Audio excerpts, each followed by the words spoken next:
Yep. Good evening, everyone. So yesterday I given a simple overview about React components. We are going to learn about the React components. So what is a component? How it works? These all points I just explained, and we discussed that components are created by using functions and classes. And to create components and work with components in React, because they are designed using functions, you should know about functions. You should have awareness on the functions. So that's the reason I just given a simple overview on few function topics. Once you know functions, then you can create components using that. And usually in JavaScript, you already learned about functions, which I just given a simple overview. Yesterday, we discussed about what is a function declaration and function expression, where we use them. I explained about the function definition, function parameters. We already discussed what is, remember, these are all JavaScript basics. And I just given an overview.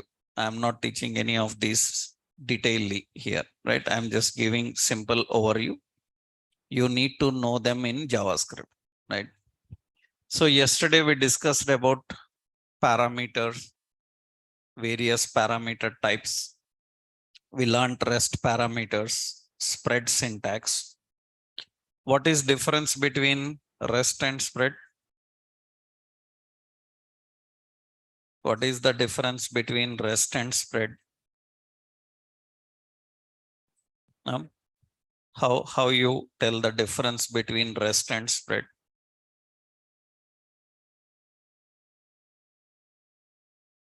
There is a simple technique to tell that. REST is about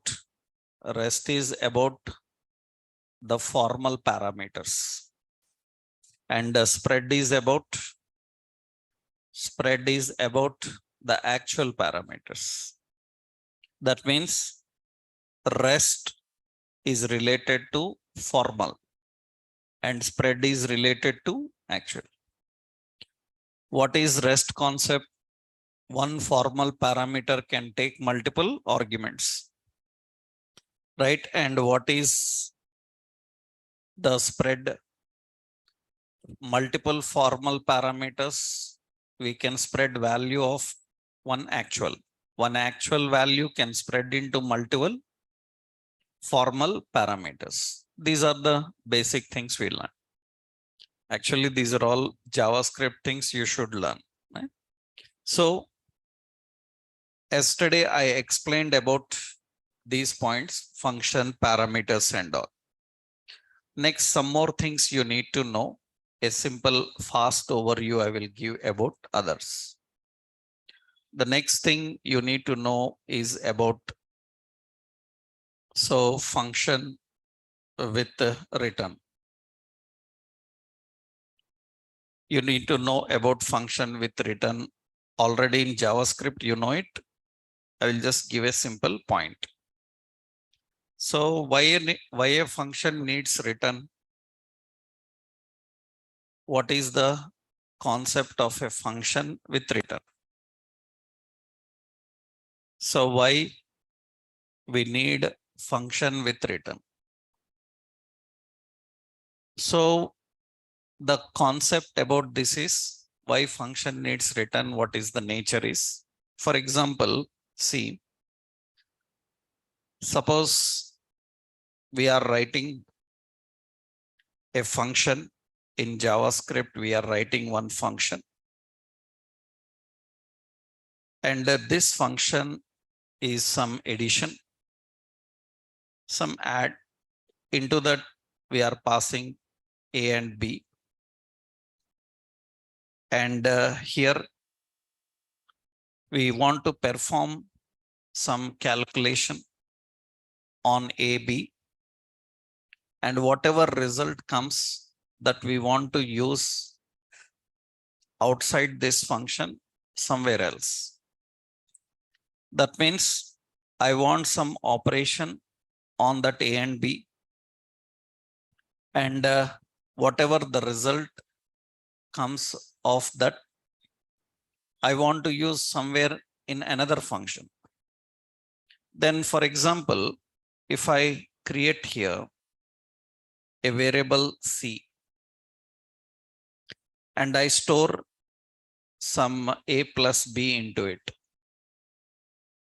Now, can I access that? Suppose there is another function called print. Can I access that C here? Can I access that C here and use that C? It's not possible. Why? Why it is not possible? Because you know that in JavaScript, var let const, var is function scope, var and let are block scope. So var is let and constant are block scope, var is function scope. That means it is accessible anywhere inside the function. Anywhere inside the function, but it's not accessible outside. Then how you will make it accessible outside? Now, in this case,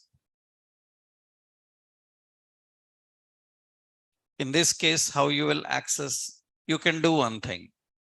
You can declare C as a global variable. You can declare this C as a global variable. If C is declared as a global variable, then you can access and use it. That means here we are declaring C as a global variable. Then we can access anywhere and use it. Now, this is overloading the memory. Why? Because is C belongs to function memory? C doesn't belong to function memory. That means C is a different memory allocated and a function memory is different. The result of function you are storing in a global memory. That means you are using two memory allocations. One memory is allocated for function. Another memory is allocated for your variable, and we are accessing and using them. That is the problem in this approach. Lot of memory allocations are required. Now the question is, why can't you use the memory of the function if function is allocated with memory? If function is allocated with some memory, why can't you use that memory for its result also? That means you are using function memory to perform the operations. Why can't you use the function memory to store its result also? So actually now what is happening is a memory is allocated for this add. A memory is allocated for that add. That means for add, some memory is allocated for add. After the memory is allocated for add, in this memory, it will perform the operations like A plus B and all.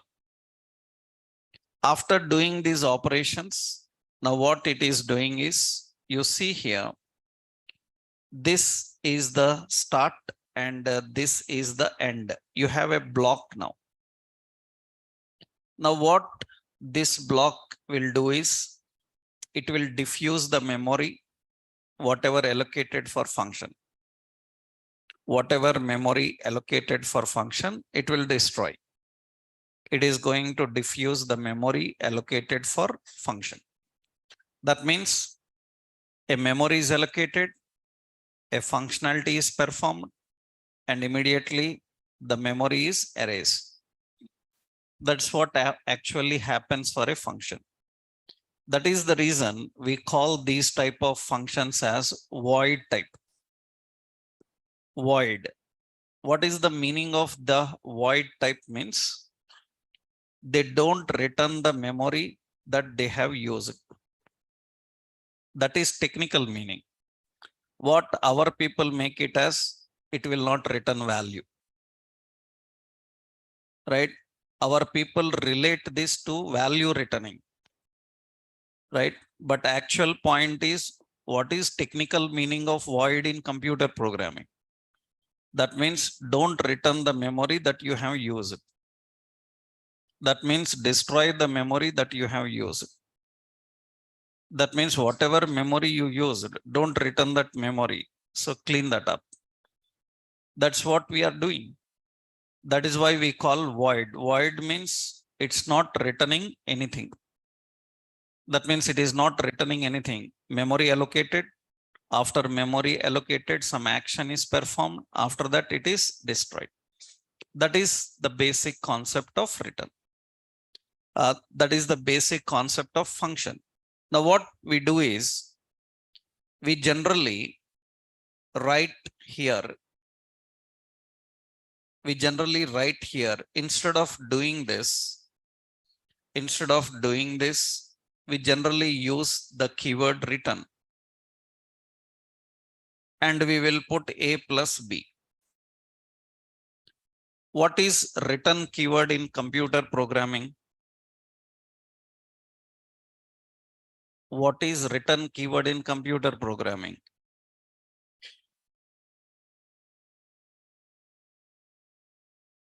What is that return keyword in computer programming? Return is a jump statement. You know, JavaScript and programming statements. Selection statements. What are selection statements? If, else, switch, case, default, all these are selection statements. Iteration looping statements, for, while, do while. Jump statements, break, return, continue. This comes under jump statements. So return is a jump statement. And why you call it returns value? Return is a jump statement. How a jump statement returns value? So you are saying that return is a jump, officially return is a jump statement. It is a jump statement. That means it terminates the block. Return is a jump statement which terminates the block. Do you know, in an ordinary function also, we have a script. We write a function. So some function. In this function, we have document.write some statement 1. And we have like document.write statement 2, 3, 4, 5 like this. Suppose we have different statements. That means 2, 3, 4, 5 like this. Now, after 3, I use return as a keyword. So it's a jump statement. That means, is it returning anything? It's not returning anything. It is a jump statement. What does this mean? It says stop compiling after third statement. It will stop compiling after third statement. That means the fourth and fifth statements are not going to execute. I will call this function. You see that the fourth and fifth statements are not going to execute. That means return is just a jump keyword which will terminate and it will come out. If anybody asks like, can you have a void function with return keyword? We can have, already we are having here. That means a void method also can have return keyword, because return's intention is what? Return's intention is to stop, to terminate where it is. And you move this return one step down. You move this return one step down, then it will execute up to fourth statement. That means it is a jump statement actually. Now what you are doing here, you are writing so A comma B, and you are writing return A plus B. That means you are passing some value 10 comma 20 like this. Do you know what is happening here? So first it will take A and B. It will perform A plus B. After that it will stop. After that it will stop. That is the meaning. You people make it as it returns A plus B. That means you people will tell that it is returning A plus B. How it will return A plus B? Return is a jump statement. It is a jump statement. That means it does the calculation and it will stop. Now what happens if it stops abnormally? That means it is stopping before the function ends, because function is ending here. Before the function is ending, it is stopping. Just now what I said, when it reaches end, what will happen? When it reaches end, what will happen? The memory allocated for the function is destroyed. But before the memory is destroyed, you are stopping. Before memory is destroyed, you are stopping. That means, is the memory of function still available? Is the memory of function still available? Yes, the memory of function is still available because you stopped before it ends. Then memory is still available. Then what will happen? The result of what A plus B you done, this will be stored in the same function memory. That will be stored in the same function memory. That means now what happens? Memory is allocated for which one?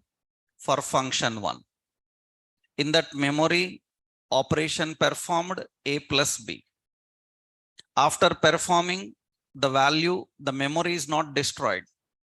The value is still there.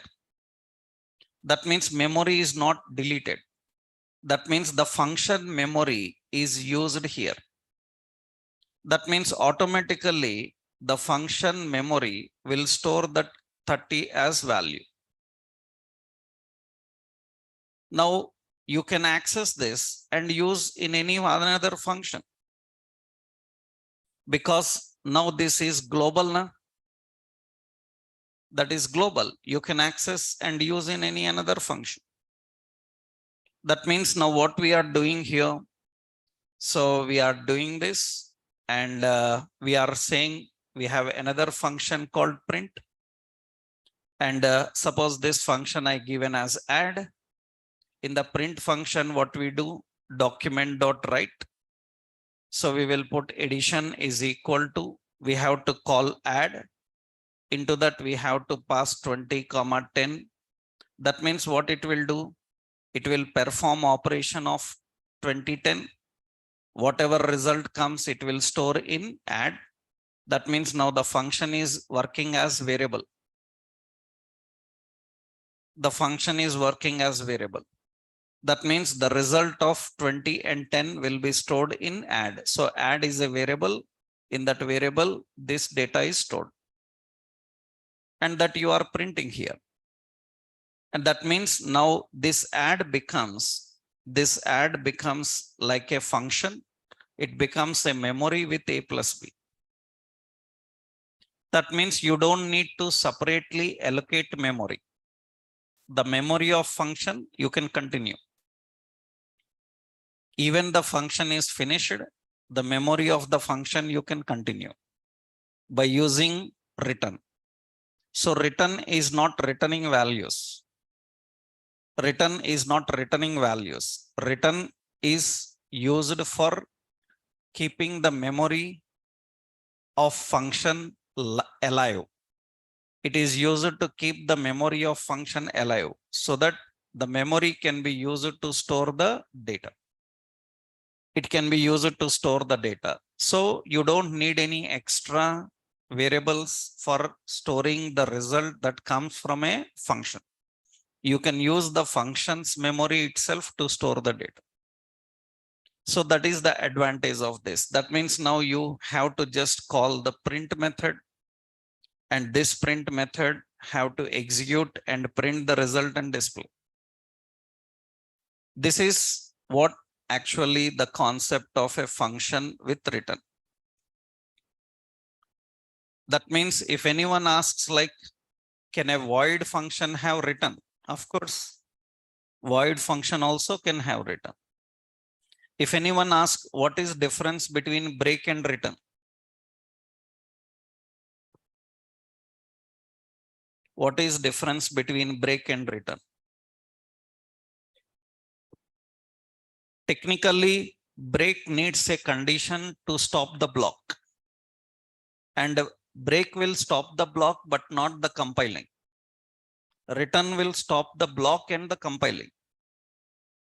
That means what is the meaning of return is, in actual software terminology, returns defines statements.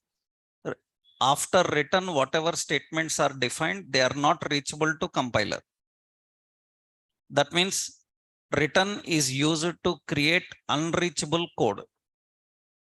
In several programming techniques, we write return for designing code which is not reachable to compiler. Why you write code and it is not reachable to compiler? Because that code is not finished, still pending, some more work to be done. Then what we do, we write, but we don't want compiler to reach there. Just like I showed you 5 statements I written, but 5th statement I am not executing. How? By keeping return at 4. So technically the concept of return is to keep the memory of function alive, so that even the function is finished, the memory of function can be used to store the data and continue. That means instead of allocating a separate memory, you can use the function's memory. That is the advantage of return. So return, actually, that return function with return. So return is a jump statement. Return is a jump statement. So it allows the function to keep its memory alive. To keep its memory alive. Actually, it terminates the function before it disposes memory. Hence, function memory can be used to store the result returned by function operations. Inside function, whatever operations are performed and whatever results are returned, those results you can store in the function memory. So function memory can be used to store the result returned by function operations. If you don't use return, what will happen? The function memory is disposed. And whatever happened in the function is not accessible to another function. Why? Because after the functionality finished, memory is disposed. then what you need to do, if you want to carry the values of that function further, then you need to allocate some global variables and use them. Now you don't need that. You can just use the function memory itself to carry the values of the function, and you can use them anywhere. That is the nature of the function returns, right? And this is a simple syntax here is, so we have a function and a function name, and here we are just using return some value like this. But by saying this, usually people may think like it is returning some value, right? It is returning some value. See, I will not waste time in again that JavaScript basics. Don't come up with those points and waste the time again, right? What is if condition? What is loop? What is break? What is switch? I don't want to waste time in all those things again here, right? I'm just giving you a clarity on certain things you need to be, you have already learned in JavaScript. This is what you learned in JavaScript already. I'm just giving highlight, right? I will not waste time and again, what is break, what is default, what is switch, all these things, time waste again. You need to learn all these in JavaScript. So function with return, what is the correct concept I explained? That is the point, right? It's a very big concept to handle. Lot of things you should know, right? This is a simple example I am giving here, right? Now, next important point is what a function can return. So usually a function with a return is allocating memory, So where you can store any type of value. You can store any type of value. That means if anybody asks like what a function can return, anything it can return. A function can return anything, a primitive type or a non-primitive. Primitive type means what? Primitive type means number, string, boolean, null, undefined, symbol, bigint. These are primitive type. Non-primitive, array, object, right? Map, date, anything it can return.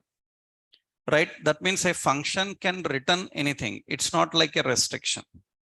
That means you can see here, I am writing a simple syntax like a function and a function name, and its return can have a number, it can have a string, it can have a boolean, it can have an array or an object or a date. It can return anything, or a regular expression. Anything it can return. It can return anything. That means you are just asking like in memory what I can store. You can store anything in memory because function is allocating memory. In that memory, you can store anything. You can store anything. So usually that is the concept of return. That is the concept of return, right? So generally why a function is defined with return and how it used.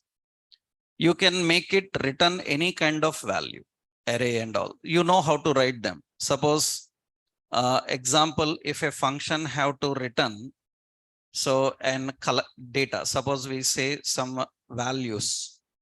Values is a function and it should return some array. Then you simply write array. Right? That means it is going to return an array. It is an array of what? Values.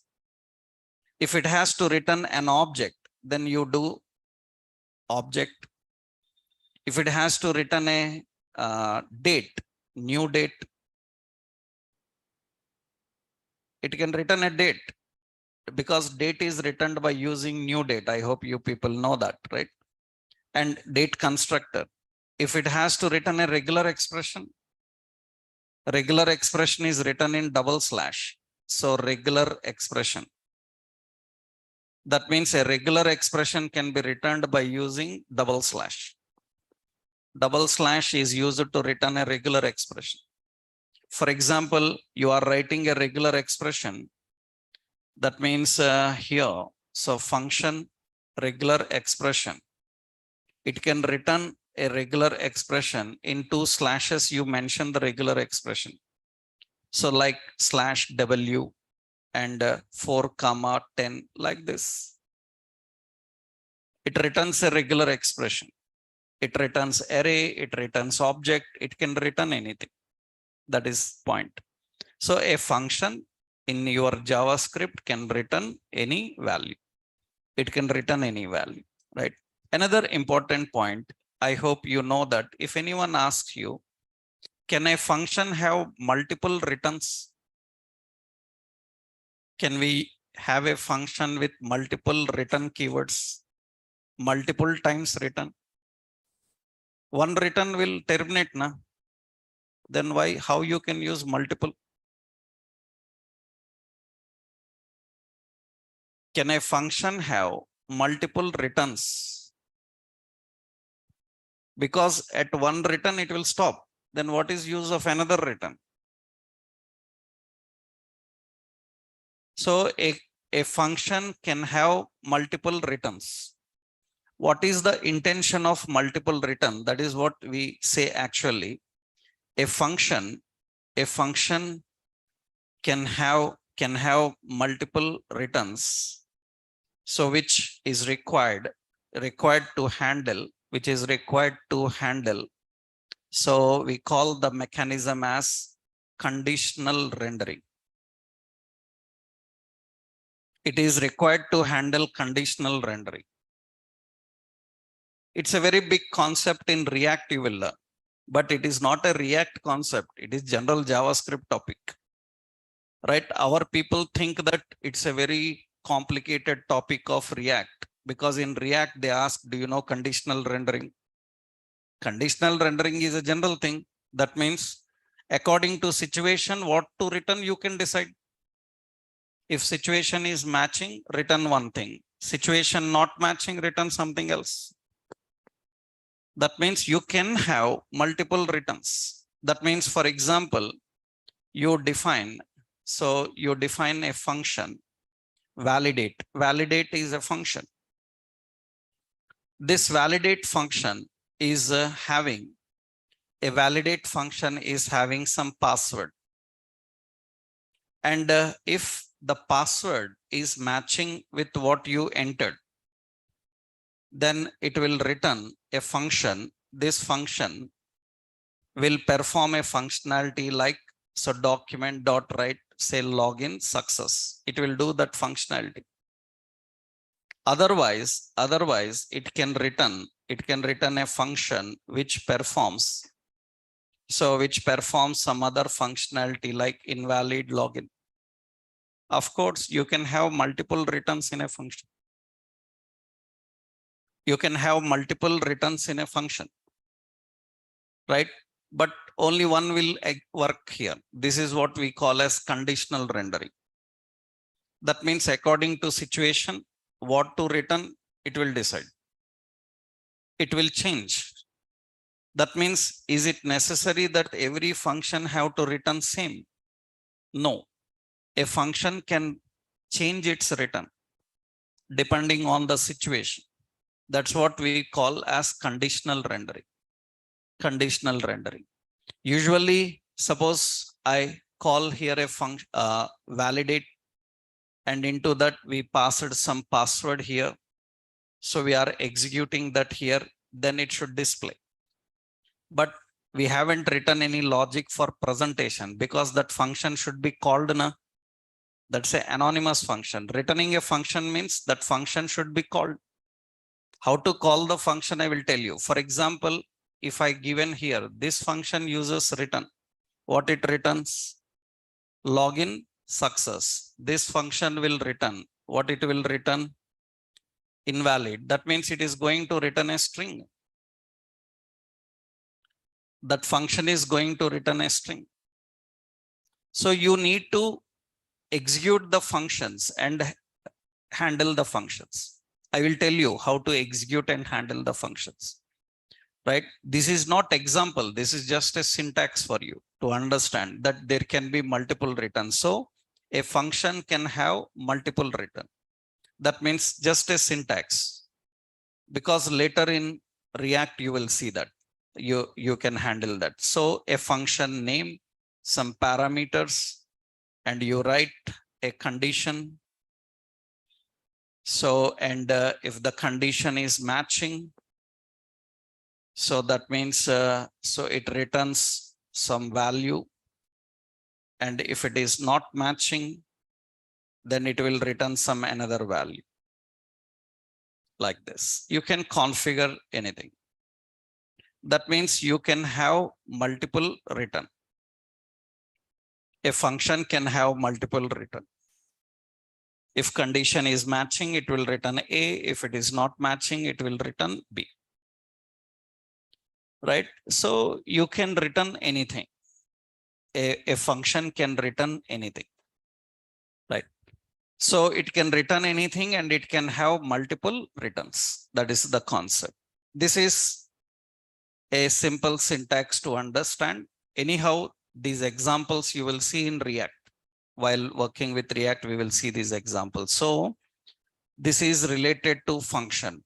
What is it? Function return.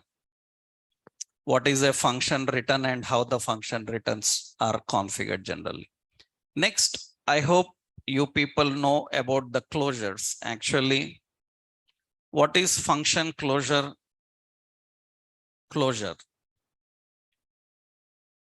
What is a function closure? Here also people have wrong idea on this. They think this is some complicated topic. It's not. It's very simple thing. Closure is not a concept. Closure is a mechanism used by a function. Closure is one mechanism used by function. What this mechanism is?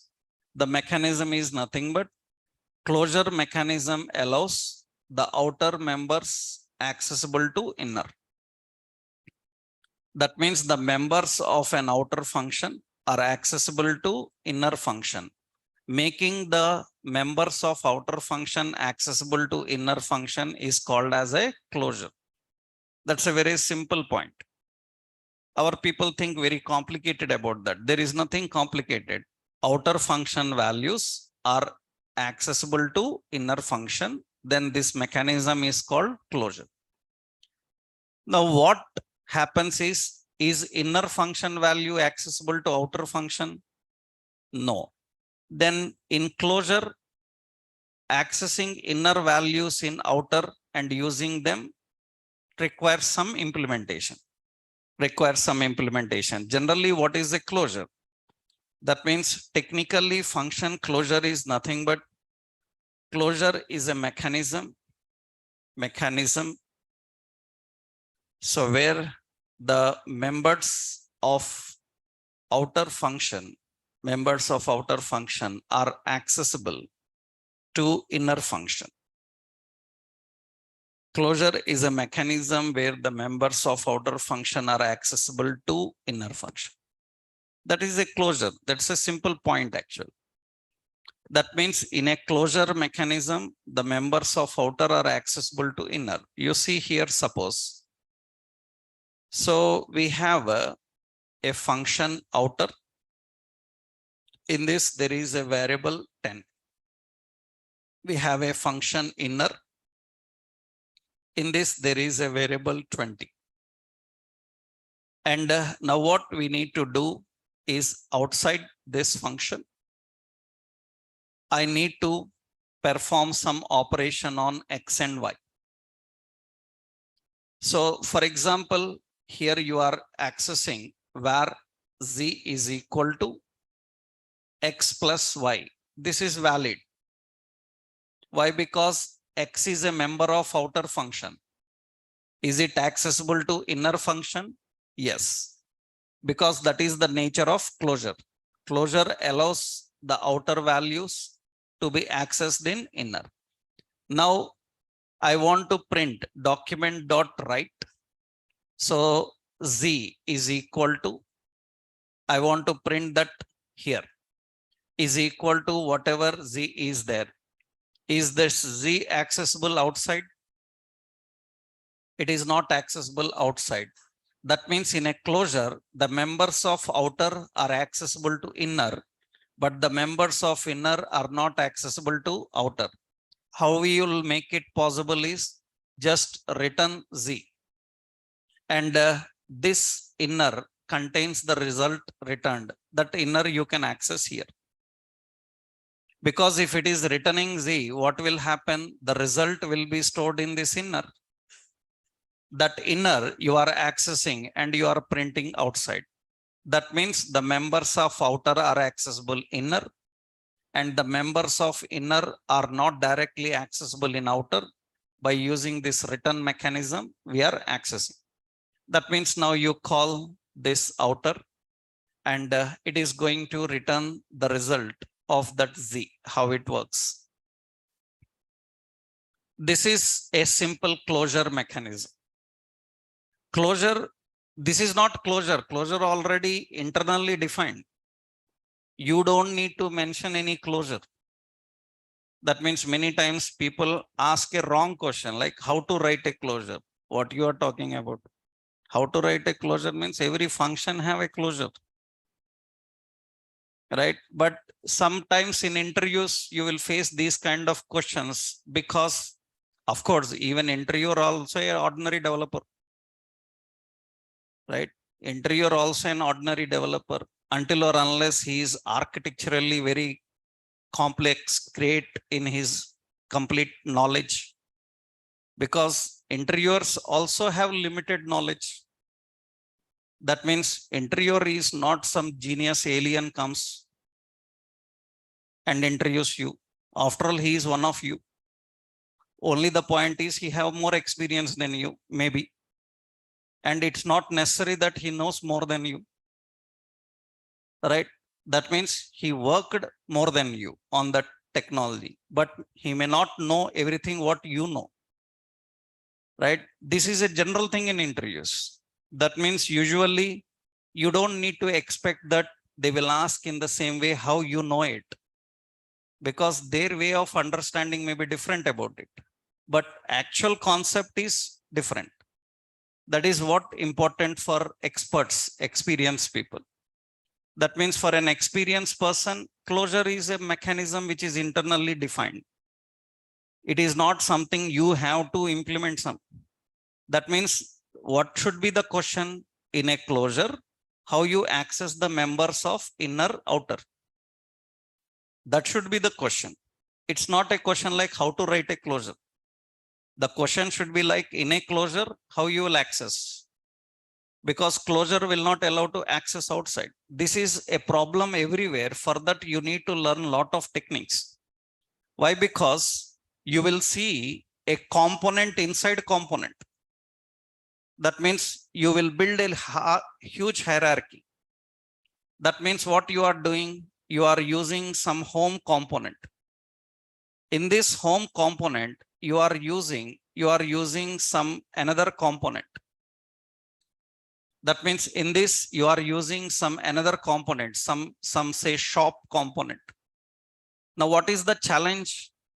Challenge is transporting data from parent to child is not a challenge because it is already available. The challenge is accessing data of child to parent. Here we need some extra techniques, right? We need to learn some extra techniques to push the value outside the scope, access it. Because outer values are easily accessible inner. You don't need to do any implementation. So, but there are certain implementations because some technologies may restrict it. Some technologies may directly restrict the values of outer in inner.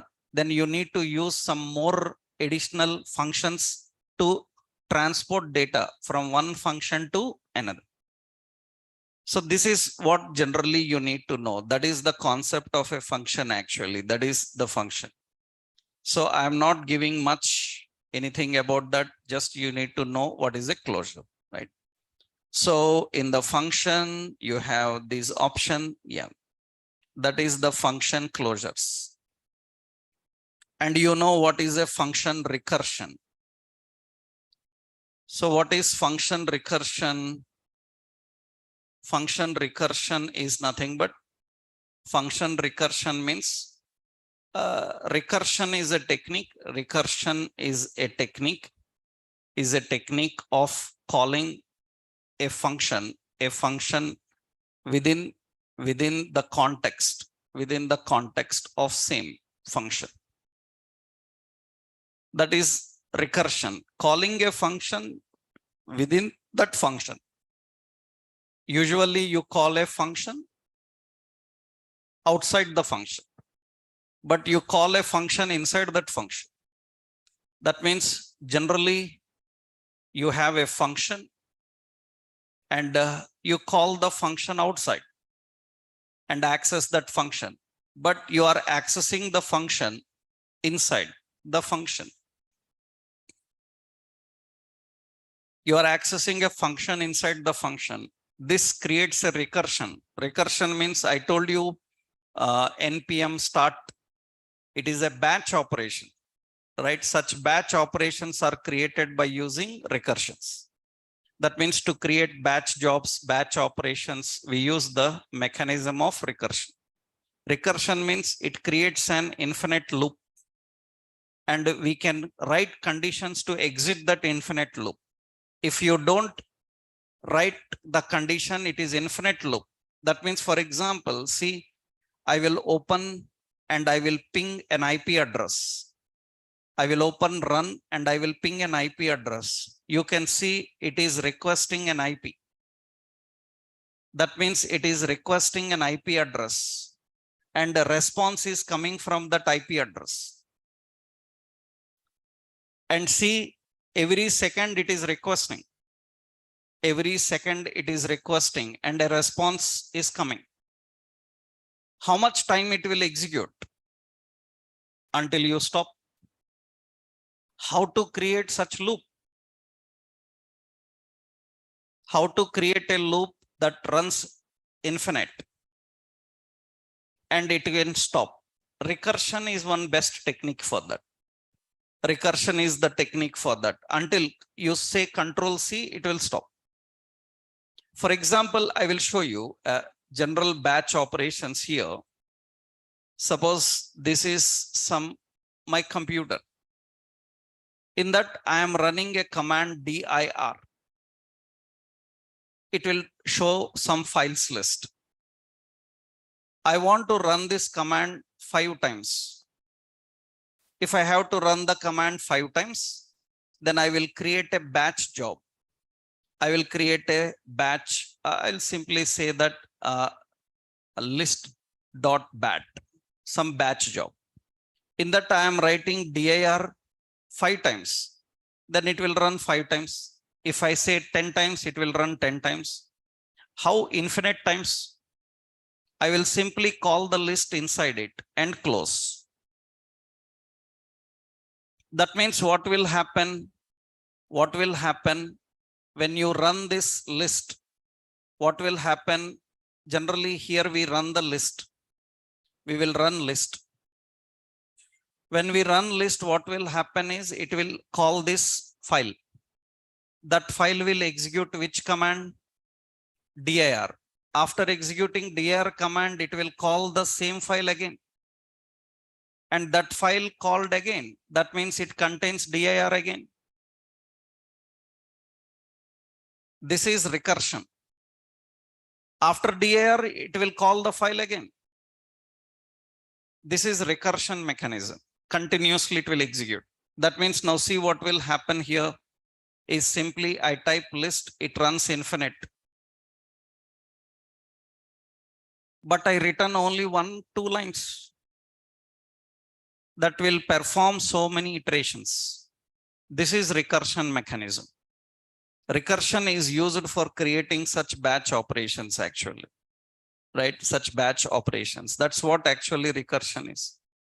We do these kind of recursions for complex mathematical scientific operations, right? For that continuous operations until they are terminated, batch operations.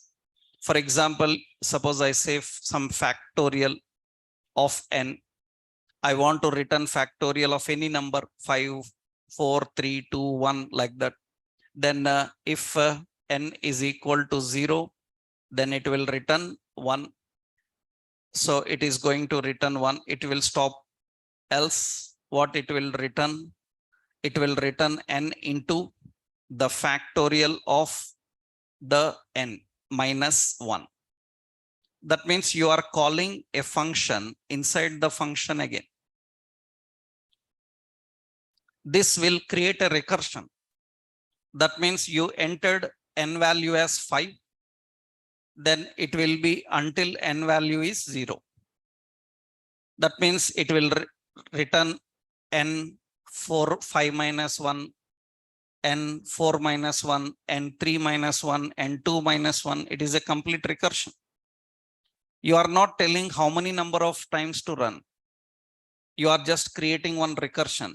Actually, you can create a loop for while, do while, right? But you are using a recursion. That means document dot write. Suppose factorial. Here I defined some factorial of 5 is how much? I am just using fact of 5. And it is going to return that. That means it is going to create a recursion and show. And I say factorial of 7, then it returns a recursion here. Factorial of 7, it returns. So this is a recursion mechanism that you learned in your JavaScript. That is how recursion works. That is the example of recursion, right? Function recursions. So usually that is the concept here, function recursions. Next, another important here is so function debounce. These with examples you will learn in React. I will show you some examples. These are generally in JavaScript also. So, but they are very important to implement in our React in different situations. We will do that. Generally, what is bouncing and what is debouncing? In electronic devices, the concept of bounce and debounce is very common. Suppose, what is difference between typewriter and keyboard? You have typing. Do you know, generally you people say, I am typing. No, keyboard will not allow any typing. That's a wrong word. Keyboards don't type. Keyboards key in. Typewriter types. Keyboards don't type. That means you are using wrong word. You are saying that I am typing in computer. You don't type in computer. Typing is done only in typewriter. Computers and mobiles, these will not type. They will key in. What is difference between typing and keying in? In typewriter, you press a key, A, then it will print A and it will stop. But in keyboard, you press A, hold down A, it will continue. It is not typing, it is keying in. Right? Now what happens is, you have to increase volume in your TV. You hold down volume up button and you just delayed 1 second and it is 100. That means that is bouncing. Why? Because before you release that button, it pressed so many times. You kept hold for some time, it will go to 100. That means now volume up and down will work directly 100, 0.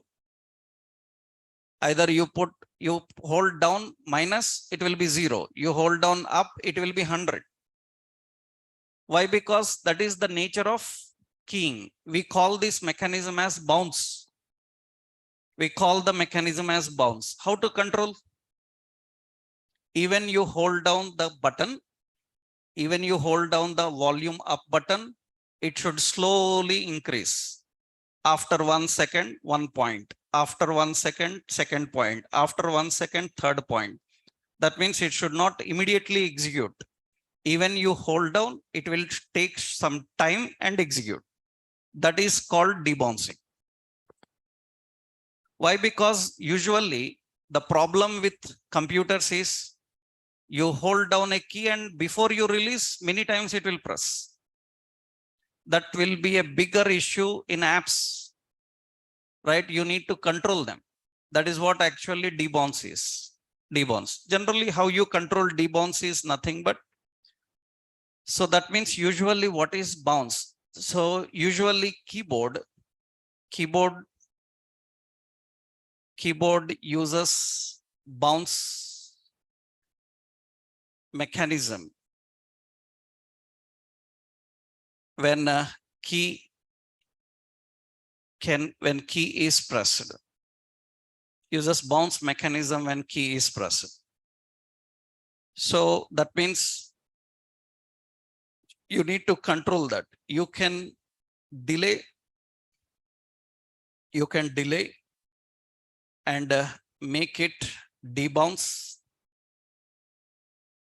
by using a function, a event, by using an event. We call this as set timeout. Set timeout is used for that.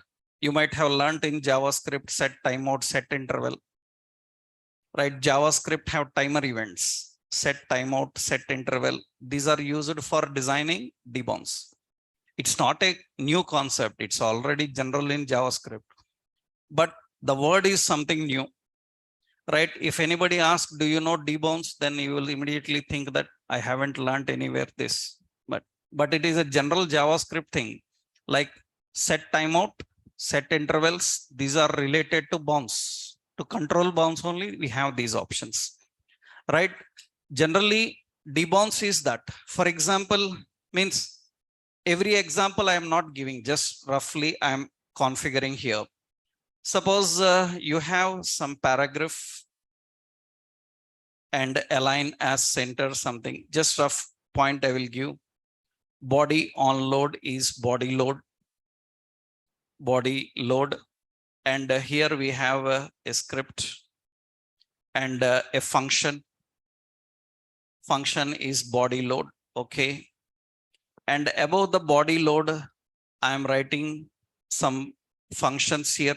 Actually, better I will give button click so that it is more easy for you. So button as suppose click me something, and on click is equal to click me. And that is the function we are defining, click me.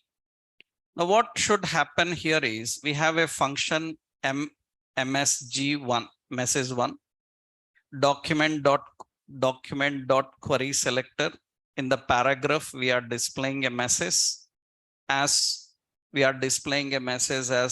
hello. Okay. And similarly, we have message two, and it is having some how are you something. And another message 3, and we are defining some welcome to React like this. And here on button click, we are calling message 1 first. We are calling message 2 first, second. We are calling message 3 third. 3 messages functions are called one after another. And usually what happens now, I click this button, then you can see that welcome to React. Only last one came. What about first one and second one? They printed, but you can't see them. It's so fast that your eye cannot catch it. It printed those messages. That means when I click on this button, it printed all 3 messages. But it is so fast that you can't catch them at all. You think that last one printed, overwritten, something you will have. It's not overwritten. Every function worked. Only the point is you are unable to spot the difference because it is so fast. That is what bounce. That means you clicked immediately, several things will perform. Then that's what I said. You pressed up volume, it goes to 100, right? That means, so if I have to show this in the same concept, that means this is printing 1, or I say this is 0, and this is 1, like that, and this is suppose 100, something like this. And what happened when you, so I said suppose volume something, just I'm explaining the point. When I say volume, it says 100, right? Volume up 100, volume down 0, directly it will jump to 100. So, but it is performing others also, but it is so fast that we can't catch. Then what we will do? We make this function to wait for some time and execute. So for that, we use the concept set timeout. Set timeout, which function? Message 1. How much time? Some 1000 milliseconds or 2000 milliseconds.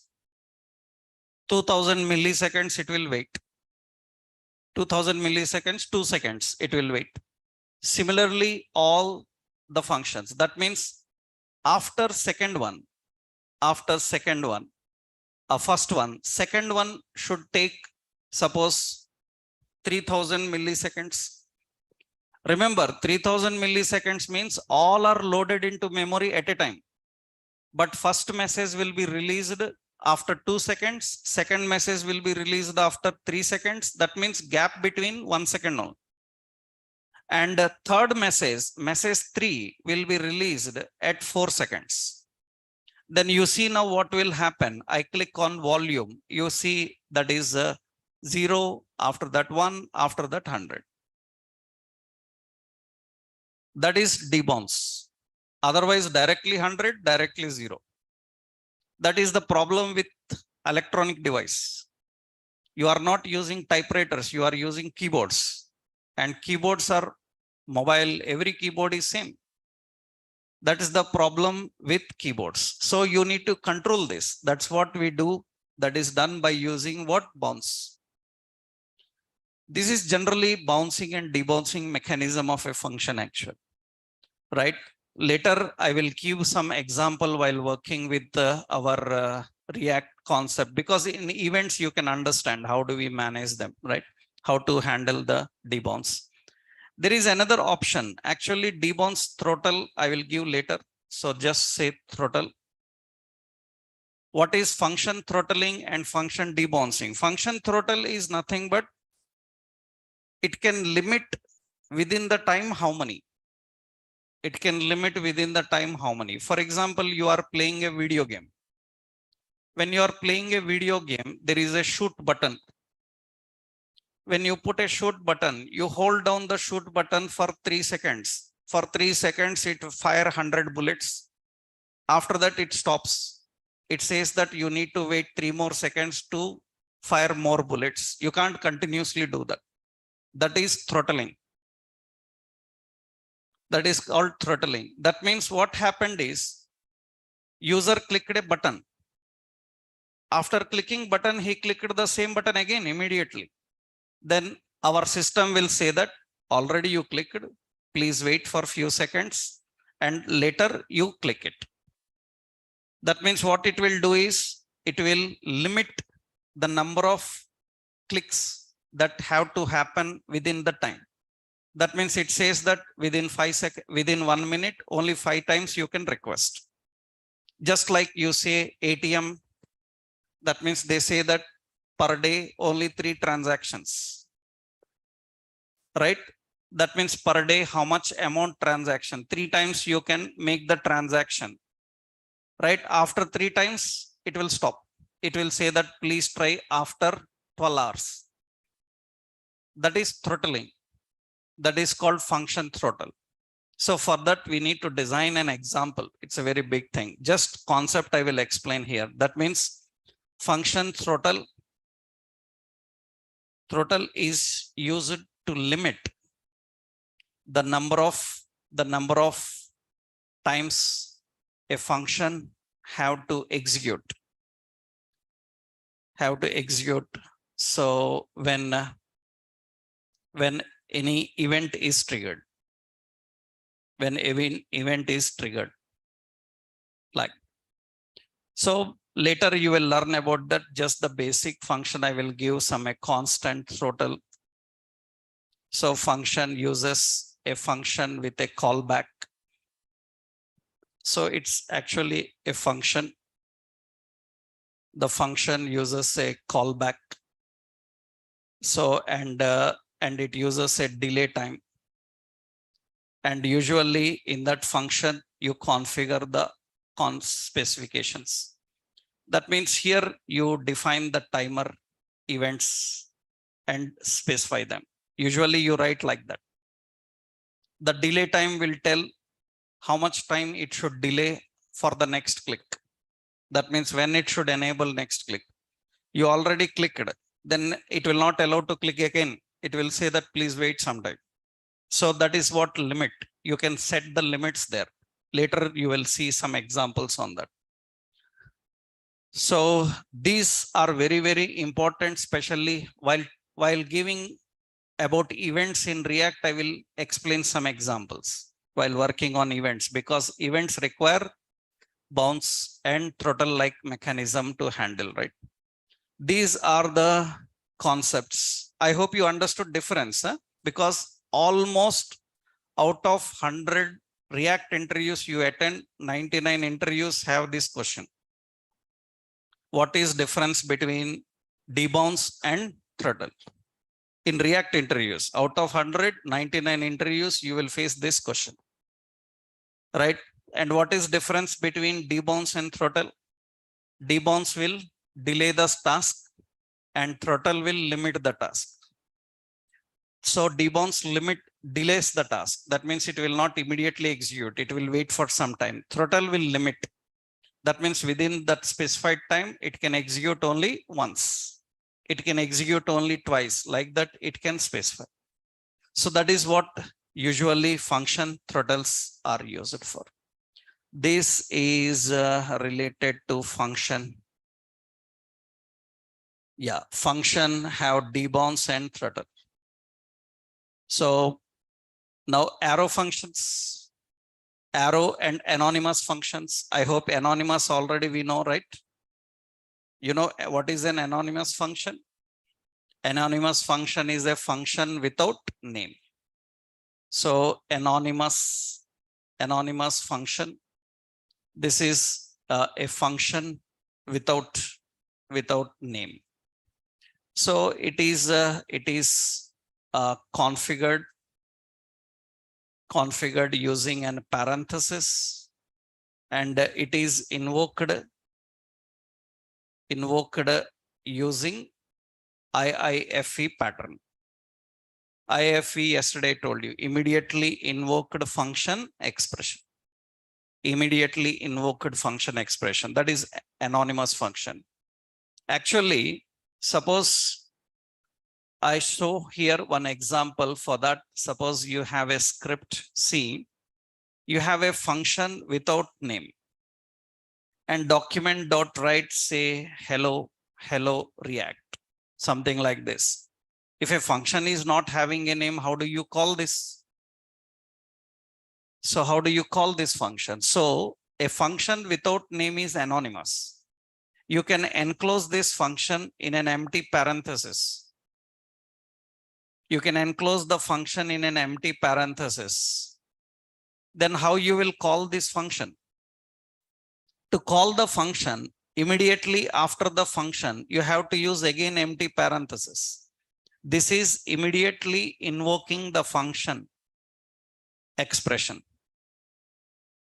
This is what called as IIFE. Yesterday also I told you, variable name and parenthesis. That is what the actual point is. Even some classes also. For example, later I will tell you about class. Generally, you people create var some obj is equal to new class name, and you will put a parenthesis. Why a class name need parenthesis? Why a class name need parenthesis? Class name is class name.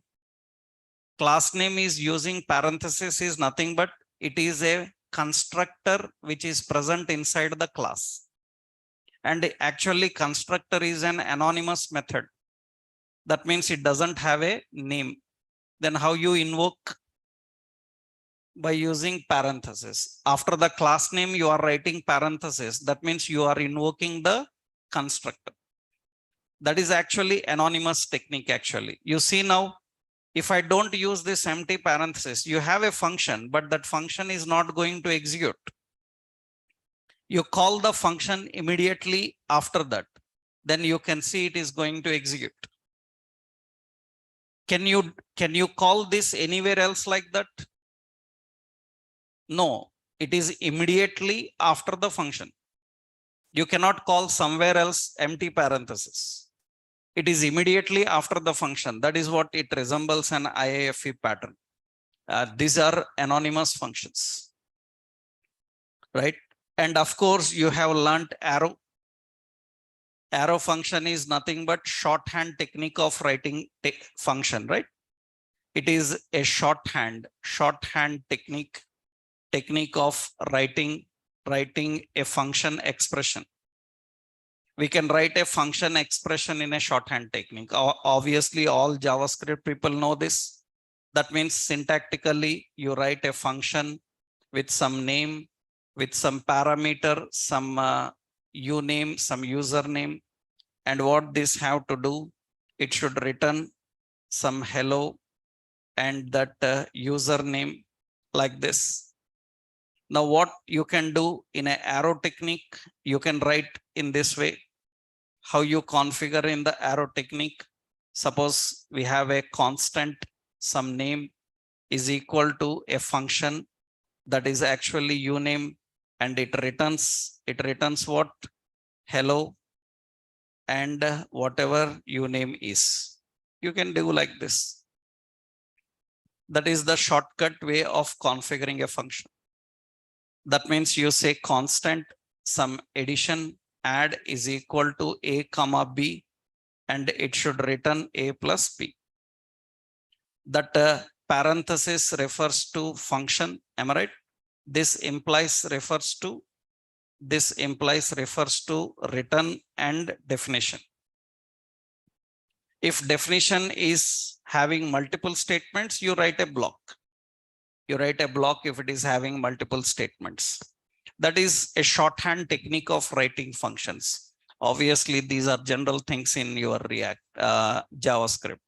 This is the modern way of writing all the functions. You will find every React Angular developer writing all functions, expressions in a shorthand only. Shorthand. Majority, they use shorthand technique, right? So this is the shorthand technique of writing a function. Suppose we have a constant add is equal to, it is a comma b, and it returns a plus b. That means document.write, we have add, into that we pass some value. That means it is going to return a plus b and display. That's a simple shorthand way of writing. Anywhere you are writing callbacks, anywhere you are writing some functions, expressions, then better always go with this approach. So that means you use a shorthand technique for that. These are all called as arrow functions, right? So these are the function related things. IIFE pattern I already told you. Callback and promises and asynchronous functions. What is a callback and what is a promise? You learned about them. So what is callbacks and what are promises? So generally callback and promises, I will explain in some examples. Generally, we are not using callbacks anymore. So we are going with promises. These days, everything is promise. I hope in JavaScript, you learned so many built-in promises. Built-in promises like you have a fetch promise. That means what is difference is nothing but actually, so callback usually uses a blocking mechanism, blocking technique. And promise uses an unblocking technique. Callback uses a blocking technique and promise uses an unblocking technique. And actually promise is asynchronous. It can execute anything asynchronously. These days you will find everything is used by using promises. Actually promise contains like dot then, like dot catch, so it contains like dot finally. These are all the members of a promise. That means what then will do, it will execute the statements when the condition is matching. What catch will do, it will execute the statements when condition is not matching. And finally will execute the statements which will run always. That means in every situation it will execute. These are configured using a promise. For that you need one example to understand and work with, that we will see in next session, right? That means this is enough for today. And in next session I will give you just a simple overview on a promise and a callback. And in the next session we will start this knowledge of functions to create components of React. And for that, one more you need to know the concept of modules, that we will discuss in the next session. In the next session, promise, callback, and module. Then we can implement this in our React. I will not go into class as of now. Class OOP concepts, after we finish functions, we will go into that, working with them, right? So in the next session, we will discuss about function callback, function promise, and module systems, how the module system works. Then we can start building our React application, right? And next session, tomorrow, no session. Again, our session will be on Monday, right? Our session will be on Monday. In Monday session, we will continue with this. Okay, right.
Yeah, you have any doubts, you will continue in tomorrow, Monday session again, right?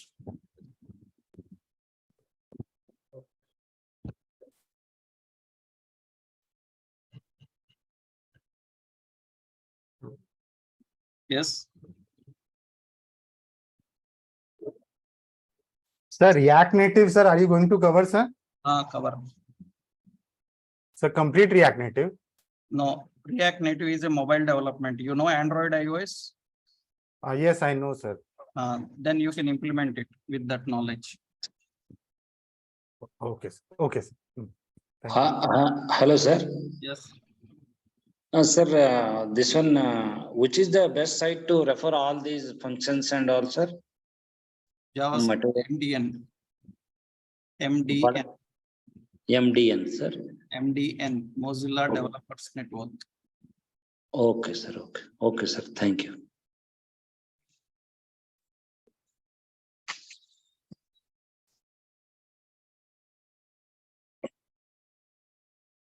Okay, then, so we will continue in Monday session. Thank you.